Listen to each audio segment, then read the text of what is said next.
بسم اللہ الرحمن الرحیم۔ سوال ہے کسی نے سحری نہیں کھائی تو اسے روزہ رکھنا چاہیے یا نہیں؟ اس کے جواب میں فقیہ العصر حضرت مولانا خالد سیف اللہ رحمانی صاحب دامت برکاتہم تحریر فرماتے ہیں سحری کھانا مستحب ہے، واجب نہیں، اس لیے بغیر سحری کے روزہ رکھا جا سکتا ہے، روزہ درست ہو جائے گا، البتہ مسنون فعل کا ترک ہوگا۔ حضرت انس رضی اللہ عنہ سے مروی ہے کہ آپ صلی اللہ علیہ وسلم نے فرمایا سحری کھاؤ کہ سحری میں برکت ہے۔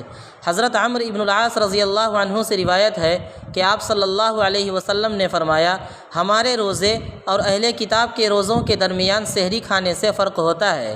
اسی لیے حافظ ابن حجر رحمۃ اللہ علیہ نے لکھا ہے کہ سحری کئی پہلوؤں سے باعث برکت ہے۔ اس سے ایک اتباع سنت ہوتی ہے، اہل کتاب کی مخالفت ہوتی ہے، عبادت میں تقویت کا باعث بنتی ہے۔ اگر پہلے سے روزے کی نیت نہ ہو تو نیت کا استحضار ہو جاتا ہے۔ آخر شب دعا کی قبولیت کا وقت ہے اور سحری میں بیدار ہو جانے کی وجہ سے اس وقت دعا کی توفیق میسر ہوتی ہے، لیکن بہرحال سحری کھانا واجب نہیں۔ اس لیے اگر کوئی شخص رات میں سحری نہ کھا سکا تو اس کے لیے روزے کا توڑ دینا قطعاً جائز نہیں، سخت گناہ ہے۔